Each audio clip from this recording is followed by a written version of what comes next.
ನಮಸ್ಕಾರ ಸ್ನೇಹಿತರೆ, ಗೃಹಲಕ್ಷ್ಮಿ ಯೋಜನೆಯ 24ನೇ ಕಂತಿನ ಹಣ ಇಂದು ಬಿಡುಗಡೆ ಆಗ್ತಾ ಇದೆ. ಹೌದು ಸ್ನೇಹಿತರೆ, ನಿನ್ನೆನೂ ಕೂಡ ಜಮಾ ಆಗಿದೆ, ಮೊನ್ನೆನೂ ಕೂಡ ಜಮಾ ಆಗಿದೆ. ಈಗಾಗಲೇ ಕೆಲವೊಂದಿಷ್ಟು ಜಿಲ್ಲೆಗಳಲ್ಲಿರ್ತಕ್ಕಂತಹ ಮಹಿಳೆಯರ ಖಾತೆಗಳಿಗೆ ಟ್ರಯಲ್ ಕೂಡ ನಡೆದಿದೆ. ಸೊ ಹಾಗಾಗಿ ಸ್ನೇಹಿತರೆ, ಇಂದು ಕೂಡ ಸುಮಾರು 14 ಜಿಲ್ಲೆಗಳಲ್ಲಿರ್ತಕ್ಕಂತಹ ಮಹಿಳಾ ಫಲಾನುಭವಿಗಳಿಗೆ ದುಡ್ಡು ಜಮಾ ಆಗ್ತಾ ಇದೆ. ಹಾಗಾದರೆ ಬನ್ನಿ ಸ್ನೇಹಿತರೆ, ಯಾವ ಯಾವ ಜಿಲ್ಲೆಗಳಲ್ಲಿ ದುಡ್ಡು ಜಮಾ ಆಗ್ತಾ ಇದೆ, ಗೃಹಲಕ್ಷ್ಮಿ ಯೋಜನೆಯಲ್ಲಿ ಯಾವ ರೀತಿಯಾಗಿ ಪ್ರೊಸೆಸರ್ ನಡೀತಾ ಇರುತ್ತೆ. ಸದ್ಯಕ್ಕಂದ್ರೂ ಸಚಿವ ಲಕ್ಷ್ಮಿ ಹೆಬ್ಬಾಳ್ಕರ್ ಅವರ ಮೇಲೆ ಪ್ರೆಷರ್ ಬಿದ್ದಿರ್ತಕ್ಕಂಥದ್ದು. ಬರೀಗೆ ನಿಮಗೆ ಒಂದು ಕಂತು ಅಷ್ಟೇ ಅಲ್ಲ, ಸುಮಾರು 6 ಕಂತುಗಳು ಬರಬೇಕಾಗಿದೆ. ಅದರ ಪೈಕಿ 3 ಕಂತುಗಳನ್ನಾದರೂ ಸದ್ಯದಲ್ಲಿ ಸತತವಾಗಿ ಸಚಿವ ಲಕ್ಷ್ಮಿ ಹೆಬ್ಬಾಳ್ಕರ್ ಹಾಕಲೇಬೇಕು. ಇಲ್ಲಾಂದರೆ ಮತ್ತಷ್ಟು ಪ್ರೆಷರು, ಮಹಿಳೆಯರ ಆಕ್ರೋಶ ಇವೆಲ್ಲವೂ ಕೂಡ ಅನುಭವಿಸಬೇಕಾಗತ್ತೆ. ಹಾಗಾದರೆ ಬನ್ನಿ ಸ್ನೇಹಿತರೆ, ಇಂತಹ ಮಹಿಳೆಯರಿಗೆ ಮಾತ್ರ ದುಡ್ಡು ಜಮಾ ಆಗುತ್ತೆ, ಎಲ್ಲ ಮಹಿಳೆಯರಿಗೆಲ್ಲ. ಎಲ್ಲವನ್ನು ಕೂಡ ನಾನು ತಿಳಿಸ್ತಾ ಹೋಗ್ತೀನಿ. ಬಹಳ ಇಂಪಾರ್ಟೆಂಟ್ ಮಾಹಿತಿ, ಪ್ರತಿಯೊಬ್ಬರು ಕೂಡ ಮಿಸ್ ಮಾಡದೆ ವಿಡಿಯೋನ ಕೊನೆವರೆಗೂ ವಾಚ್ ಮಾಡಿ. ಸ್ನೇಹಿತರೆ, ಈ ಸೆಪ್ಟೆಂಬರ್ ತಿಂಗಳ ಹಣ ಅಂದರೆ 24ನೇ ಕಂತಿನ ಹಣ ಇದೇ ನಿಮ್ಮ ಖಾತೆಗಳಿಗೆ ಈಗ ಬರಬೇಕಾಗಿದೆ. 23ನೇ ಕಂತಿನ ನಂತರ ಆಲ್ರೆಡಿ ಕ್ಲಿಯರ್ ಆಗಿದೆ. ಈಗ 24ನೇ ಕಂತಿನ ಹಣ ನಿಮಗೆ ಬಿಡುಗಡೆ ಆಗ್ತಾ ಇದ್ದು, ಇದರಲ್ಲಿ ಸುಮಾರು ಕೆಲವೊಂದಿಷ್ಟು ಜಿಲ್ಲೆಗಳಲ್ಲಿರ್ತಕ್ಕಂತಹ ಮಹಿಳಾ ಫಲಾನುಭವಿಗಳಿಗೆ ಆಲ್ರೆಡಿ ದುಡ್ಡು ಟ್ರಯಲ್ ಆಗಿದೆ.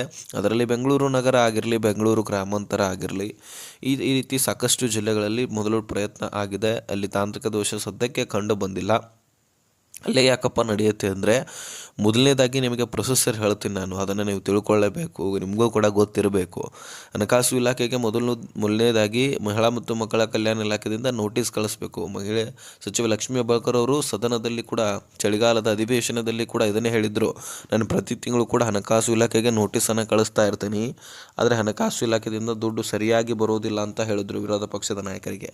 ಯಾಕಂದರೆ BJP ನಾಯಕರು ಏನು ಹೇಳ್ತಾ ಇದ್ದಾರೆ, ಪ್ರತಿ ತಿಂಗಳು ಕೂಡ ಕೊಡ್ತೇವಂತ ಹೇಳಿ ಯಾಕೆ ಡಿಲೇ ಮಾಡ್ತಾ ಇದ್ರಿ, ಅದನ್ನು ನೀವು ಕೊಡಬೇಕಲ್ವಾ ಅಂತ ಒಂದು ಪ್ರೆಷರನ್ನು ಹಾಕಿ, ನಿಮ್ಮ ಹತ್ರ ದುಡ್ಡಿಲ್ಲ ಅಂದರೆ ಹೇಳಿ ಅಂತ ಪ್ರಶ್ನಿಸಲಾಗ್ತಾ ಇದ್ದು. ಹಾಗಾಗಿ ಹಣಕಾಸು ಇಲಾಖೆಯಿಂದ ನಾವು ನೋಟಿಸ್ ಕಳಿಸಿದಿರೋ ತಕ್ಷಣ ದುಡ್ಡು ಬರ್ತಾ ಇರಲಿಲ್ಲ, ಡಿಲೇ ಆಗ್ತಾ ಇತ್ತು. ಹಾಗಾಗಿ ದುಡ್ಡನ್ನು ಹಾಕಲಿಕ್ಕೆ ಒಂದು ಸ್ವಲ್ಪ ಹೆಚ್ಚು ಕಡಿಮೆ ಆಗ್ತಾ ಇದೆ ಅಂತ ಹೇಳ್ತಾ ಇದ್ರು. ಹಾಗಾಗಿ ಈಗ ಹಣಕಾಸು ಇಲಾಖೆಯಿಂದ ಒಟ್ಟಾರೆಯಾಗಿ ಸುಮಾರು 5,000 ಕೋಟಿಯಷ್ಟು ಫಂಡ್ ರಿಲೀಸ್ ಆಗಿದ್ದು, ಅಲ್ಲಿಂದ ಮಹಿಳಾ ಮತ್ತು ಮಕ್ಕಳ ಕಲ್ಯಾಣ ಇಲಾಖೆಗೆ ದುಡ್ಡು ಬಂದಿದೆ. ಅಲ್ಲಿಂದ 2,500 ಕೋಟಿ ಅಂದರೆ 24ನೇ ಕಂತಿಗಾಗಿ ಅಲ್ಲಿಂದ ಡೈರೆಕ್ಟಾಗಿ ಬೆಂಗಳೂರು ನಗರ ಮತ್ತು ಬೆಂಗಳೂರು ಗ್ರಾಮಾಂತರ ಸುತ್ತಮುತ್ತ ಇರತಕ್ಕಂತಹ ಸುಮಾರು 35 ತಾಲೂಕು ಗ್ರಾಮ ಪಂಚಾಯಿತಿಗಳಿಗೆ ದುಡ್ಡು ಹೋಗ್ತಾ ಇದೆ. ಅಲ್ಲಿ ಹೋಗುತ್ತೆ. ಅಲ್ಲಿಂದ ಏನಾಗುತ್ತೆ, ಎಲ್ಲ ಪ್ರೊಸೆಸರನ್ನು ಮುಗಿಸ್ಕೊಂಡು ಮತ್ತೆ ಮಹಿಳಾ ಮತ್ತು ಮಕ್ಕಳ ಕಲ್ಯಾಣ ಇಲಾಖೆಗೆ ಬರುತ್ತೆ. ಅಲ್ಲಿ ಉಳಿದಂತಹ ಅಲ್ಪ ಸ್ವಲ್ಪ ಪ್ರೊಸೆಸರನ್ನು ಮುಗಿಸ್ಕೊಂಡು ಅಲ್ಲಿಂದ DBT ಟ್ರೆಜರಿಗೆ ಪುಷ್ ಮಾಡಲಾಗುತ್ತೆ. DBT ಟ್ರೆಜರಿಗೆ ಪುಷ್ ಮಾಡಿದ ತಕ್ಷಣ ಅಲ್ಲಿಂದ ಬ್ಯಾಂಕ್ಗಳು ಅಪ್ಡೇಟ್ ಮಾಡ್ಕೊಳ್ತವೆ. ಬ್ಯಾಂಕ್ಗಳು ಅಪ್ಡೇಟ್ ಮಾಡಿಕೊಂಡು ನಿಮ್ಮೆಲ್ಲರ ಖಾತೆಗಳಿಗೆ ಮೊದಲನೇ ಹಂತದಲ್ಲಿ ಟ್ರಯಲ್ ನಡೆಯುತ್ತೆ. ಟ್ರಯಲ್ ನಡೆದು ಅಲ್ಲಿ ಏನಾದರೂ ತಾಂತ್ರಿಕ ದೋಷ ಕಂಡು ಬರುತ್ತಾ ಅಥವಾ ಇನ್ಯಾವುದೋ ದೋಷ ಕಂಡು ಬರುತ್ತಾ ಅನ್ನುವಂಥದ್ದನ್ನು ನೋಡ್ಕೊಳ್ತಾರೆ. ಅದನ್ನು ಸರಿಪಡಿಸಲಿಕ್ಕೂ ಕೂಡ ಈ ಗವರ್ನರ್ಸ್ ಅವರು ಇರ್ತಾರೆ. ತಾಂತ್ರಿಕ ದೋಷ ಆದರೆ ಮತ್ತೆ 4-5 ದಿನಗಳ ಕಾಲ ಡಿಲೇ ಆಗೋದು ಕನ್ಫರ್ಮು. ಸದ್ಯಕ್ಕೆ ಯಾವುದೇ ರೀತಿ ತಾಂತ್ರಿಕ ದೋಷ ಕಂಡು ಬಂದಿಲ್ಲ. 22ನೇ ಕಂತಿನಲ್ಲಿ ಕಂಡು ಬಂದಿತ್ತು.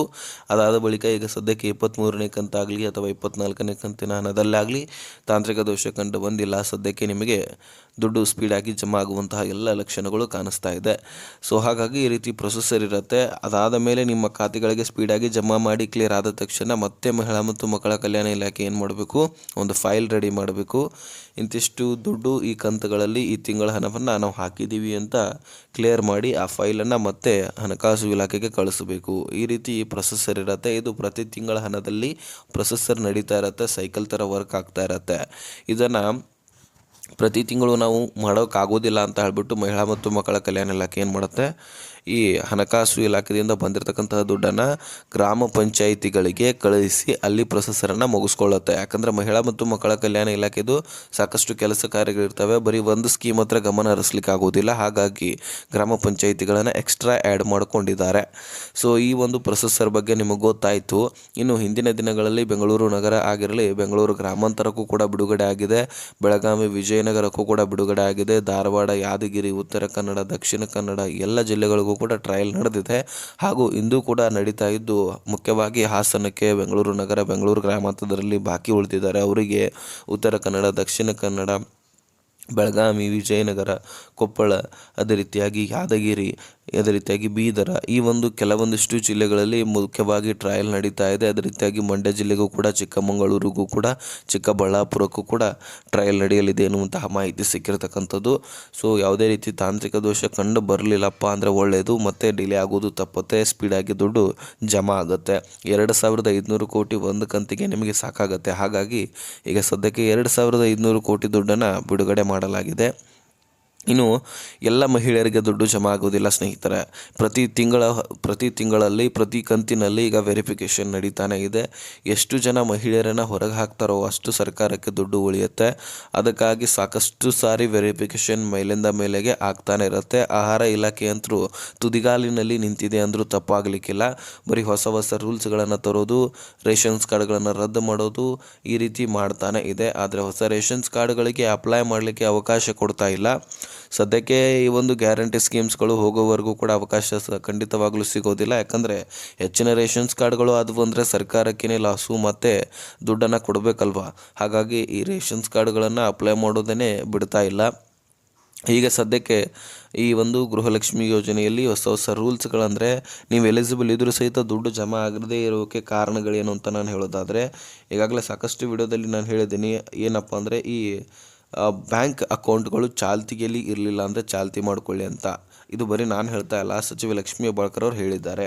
ಹೌದು, ಬಹಳಷ್ಟು ಮಹಿಳೆಯರು, ಅದರಲ್ಲಿ ಹಳ್ಳಿಯಲ್ಲಿರ್ತಕ್ಕಂತಹ ಮಹಿಳೆಯರ ಅಕೌಂಟ್ಗಳು ಚಾಲ್ತಿಯಲ್ಲಿ ಇಲ್ಲ ಅಂತೆ. ಬ್ಯಾಂಕ್ ಅಕೌಂಟ್ವರೆಗೂ ಕೂಡ ದುಡ್ಡು ಹೋದರೂ ವಾಪಸ್ಸು ಮಹಿಳಾ ಮತ್ತು ಮಕ್ಕಳ ಕಲ್ಯಾಣ ಇಲಾಖೆಗೆ ದುಡ್ಡು ಬರುತ್ತೆ. ಹಾಗಾಗಿ ನೀವು ಗಮನದಲ್ಲಿಟ್ಕೊಳ್ಬೇಕಾಗಿರ್ತಕ್ಕಂಥದ್ದು, ನಿಮ್ಮ ಬ್ಯಾಂಕ್ ಅಕೌಂಟು ಚಾಲ್ತಿಯಲ್ಲಿ ಇದೆಯಾ ಇಲ್ವಾ ಅಂತ ನೋಡ್ಕೊಳ್ಬೇಕು. ಚಾಲ್ತಿಯಲ್ಲಿ ಇಲ್ಲ ಅಂದರೆ ನೀವು ಟ್ರಾನ್ಸಾಕ್ಷನ್ ಮಾಡಿಸ್ಕೊಳ್ತಾ ಇರಬೇಕು ಕಂಟಿನ್ಯೂ ಆಗಿ, ಆಗ ಮಾತ್ರ ಚಾಲ್ತಿಯಲ್ಲಿರುತ್ತೆ. ಚಾಲ್ತಿಯಲ್ಲಿ ಇರಲಿಲ್ಲ ಅಂದರೆ ನೀವು ಬ್ಯಾಂಕಿಗೆ ಹೋಗಿ ಟ್ರಾನ್ಸಾಕ್ಷನ್ ಮಾಡಿಸ್ಕೊಳ್ಳಿ, KYC ಮಾಡ್ಕೊಳ್ಳಿ. ತದನಂತರ ನಿಮ್ಮ ಅಕೌಂಟು ಚಾಲ್ತಿ ಆಗುತ್ತೆ. ನಿಮ್ಮ ಅಕೌಂಟ್ನಲ್ಲಿ ಮತ್ತೆ ದುಡ್ಡು ಜಮಾ ಆಗಲಿಕ್ಕೆ ಪ್ರಾರಂಭವಾಗುತ್ತೆ.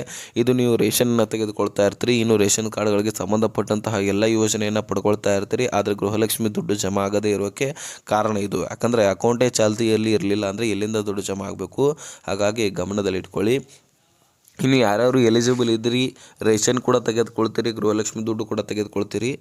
ಆದರೆ ರೇಷನನ್ನು ನೀವು ಕಾಳಸಂತೆಗಳಲ್ಲಿ ಮಾರಾಟ ಮಾಡೋದು ಅಥವಾ ಇನ್ಯಾರಿಗೂ ಮಾರಾಟ ಮಾಡೋದು ನೀವು ಮಾಡ್ತಾ ಇದ್ದರೆ ನಿಮ್ಮ ರೇಷನ್ ಕಾರ್ಡ್ಗಳು ಕೂಡ ರದ್ದಾಗುತ್ತೆ. ಹೆಚ್ಚಿನ ಪ್ರಮಾಣದಲ್ಲಿ ಯಾವ ತಾಲೂಕಿನಲ್ಲಿ, ಯಾವ ಜಿಲ್ಲೆಯಲ್ಲಿ ರೇಷನ್ ಮಾರಾಟ ಆಗುತ್ತೋ ಆ ಒಂದು ರೇಷನ್ ಕಾರ್ಡ್ಗಳನ್ನು ರದ್ದು ಮಾಡಲಿಕ್ಕೆ ಪ್ರಾರಂಭ ಮಾಡ್ತಾರೆ. ಯಾಕಂದರೆ ರೇಷನನ್ನು ನಿಮಗೋಸ್ಕರ ಕೊಡ್ತಿರ್ತಾರೆ, ನಿಮಗೆ ಅಗತ್ಯನೇ ಇಲ್ಲ ಅಂತ ನೀವು ಮಾರಾಟ ಮಾಡ್ಕೊಳ್ತಾ ಇದ್ದರೆ ಖಂಡಿತವಾಗ್ಲೂ ನಿಮ್ಮ ರೇಷನ್ ಕಾರ್ಡ್ ರದ್ದಾಗುತ್ತೆ. ಇನ್ನು ರೇಷನ್ ತೆಗೆದುಕೊಳ್ತಾ ಇಲ್ಲ, ಪ್ರತಿ ತಿಂಗಳು ಕೂಡ ನಿಮ್ಮ ರೇಷನ್ ಕಾರ್ಡ್ ಕೂಡ ರದ್ದಾಗುತ್ತೆ.